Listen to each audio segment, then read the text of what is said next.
অনেকদিন থেকে দাবি করি, অনেক সংস্থা আসতেছিল, কিন্তু কোনো কামিয়াব হয়নি। এই চিন্তাধারা থেকে চিন্তা করে আমরা বাবা ছেলে আলোকিত বাংলার স্বপ্নযাত্রা আমরা করিব জয়, এই প্রতিবাদকে সামনে নিয়ে গাইবান্ধাবাসীর প্রাণের দাবি বালাসী ঘাট হতে বাদুরঘাট পর্যন্ত একটা সেতু নির্মাণের দাবিতে আমরা দুই বাবা ছেলে আজ 16/8/2026 তারিখে বালাসী ঘাট থেকে এবং রংপুর ডিস্ট্রিক্টের গাইবান্ধা জেলা থেকে রাজশাহী বিভাগ হয়ে খুলনা বিভাগের সবগুলো জেলা উপজেলাগুলি অতিক্রম করব এবং সুন্দরবন থেকে ফিরে ফরিদপুর ভাঙ্গা হয়ে পদ্মা সেতু হয়ে ঢাকা 0 পয়েন্টে গিয়ে আমরা আমাদের যাত্রা সমাপ্ত করব ইনশাআল্লাহ।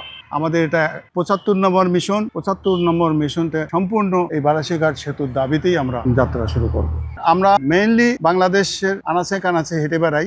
এই মিশনটাই শুধু না, ছেলে আমার সাথে 21 সাল থেকে জড়িত আছে এবং আমরা উত্তরবঙ্গের সমস্ত জেলাগুলি একাধিকবার করে ভ্রমণ করছি।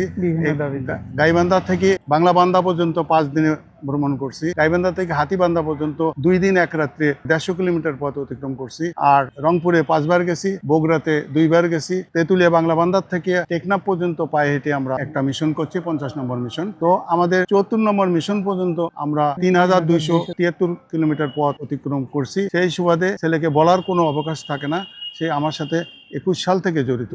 দীর্ঘ পথ চলায় স্মরণীয় অনেক ঘটনায় আছে।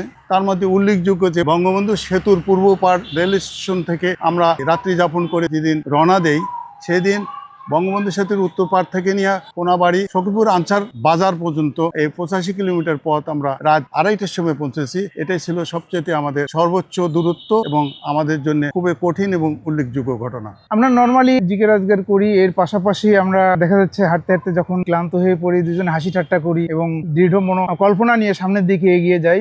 বাবা যেন ভেঙে না পড়ে, আবার বাবা লক্ষ্য করে আমি যেন ভেঙে না পড়ি। মোটামুটি ক্রমান্বয়ে সমন্বিত ক্রমে সামনের দিকে এগিয়ে যাই। পুরা মানব জাতির যে সন্তান রয়েছে, বাচ্চা কাচ্চা রয়েছে, তাদেরকে এই শিক্ষা দিতে চায় আপনারা বিপদগামী হবেন না, আপনারা সবসময় বাবা মার কথা শুনবেন এবং পড়াশোনা ভালোভাবে করবেন। সেই সাথে আপনার মাদক দ্রব্য এবং সন্ত্রাসমূলক কার্যকলাপে যাতে লিপ্ত না হন, এই দিকটাও বিশেষভাবে তুলে ধরে। মেইনলি বাবার কাছ থেকে বাবার স্নেহ, ভালো মমতা এবং তার যেসব ভালো ভালো কার্যকলাপ, ওইগুলো আমি রপ্ত করার চেষ্টা করছি। আমার খুবই ভালো লাগে আমার বাবাকে নিয়ে আমি শুধু আমার গাইবান্ধা অঞ্চল নয়, পুরা দেশ ভ্রমণ করতে পারছি এবং ইনশাল্লাহ আপনাদের দোয়ায় বিশ্ব ভ্রমণে বাহির হবো। আপনারা দোয়া করবেন আমাদের জন্য। আমি গাইবান্ধাবাসীকে একতা প্রকাশ করতে বলছি, আমাদের দুই বাবা ছেলের এই সেতুর দাবিতে যে যুদ্ধ চলছে, এই যুদ্ধতে আপনারা একতা প্রকাশ করুন এবং আপনারাও আমাদের সঙ্গে সোচ্চার হয়ে উঠুন। গাইবান্ধা থেকে বাংলাবান্ধা যখন আমরা হেঁটে যাই, সেক্ষেত্রে পঞ্চগড় থেকে নর্মালি আমরা যখন সকালবেলা পদযাত্রা শুরু করি, হাঁটতে হাঁটতে আপনার সন্ধ্যা হয়ে যায়। সেই সন্ধ্যা হওয়ার সময় আমার নর্মালি পা চলছে না, তারপর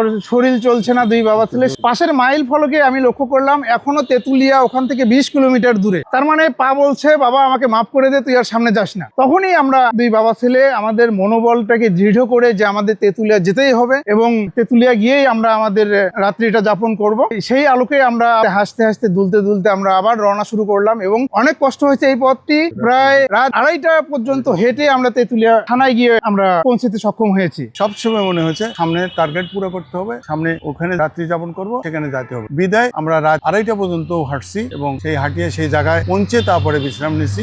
এটা 80-85 কিলোমিটার পথ ছিল। এই যাত্রার মাধ্যমে মানুষের কাছে বার্তা দিতে চাই যে যার যার এলাকার যদি কোনো দুর্ভোগ বা কোনো সমস্যা সংঘটিত কোনো ব্যাপার থাকে, সেগুলি আপনারা শক্তভাবে সরকারের কাছে তুলে ধরার চেষ্টা করেন। আজকে আমরা বাবা ছেলে পায়ে হেঁটে এই 1000± পথ অতিক্রম করে আমরা সড়ক ভবনে স্মারকলিপি দেব। আরো পথে পথে বিভিন্ন জায়গায় জেলা উপজেলায় আমরা ব্যানার নিয়ে দাঁড়িয়ে কিছু সময়ের জন্য আমাদের গাইবান্ধার পক্ষে কিছু দুঃখ কষ্ট তুলে ধরবো এবং তারাও যেন তাদের এলাকার জন্য যেটা খুব গুরুত্বপূর্ণ সমস্যাগুলি এইভাবে তুলে ধরে, তাহলে সরকার বাবাদের দৃষ্টিগোচর হবে এবং সমস্যার সমাধান হবে। বাংলাদেশের বাবা মা এবং সন্তানদের উদ্দেশ্যে আমার একটাই বার্তা, বাবাদের বলবো আপনারা আপনাদের ছেলেদের আপনাদের দৃষ্টিতে রাখেন, অসাধু কোনো ছেলেদের সাথে চলাফেরা থেকে বিরত রাখেন এবং আপনাদের কন্ট্রোলে রাখেন। দেখেন 10টার পর ছেলে কোথায় যায়, কি করে না করে, এটা আপনি নজরে রাখেন। তাতে করে ছেলে মাদকাসক্ত হবে না, খারাপ ছেলেদের সঙ্গে মিশবে না, তাদের পড়া টেবিলে ফেরত আসবে। ছেলের হাত ধরে আমি একটা কথাই শুধু বলবো, সেটা হলো আলোকিত বাংলার স্বপ্নযাত্রা আমরা করতে পারছি জয়।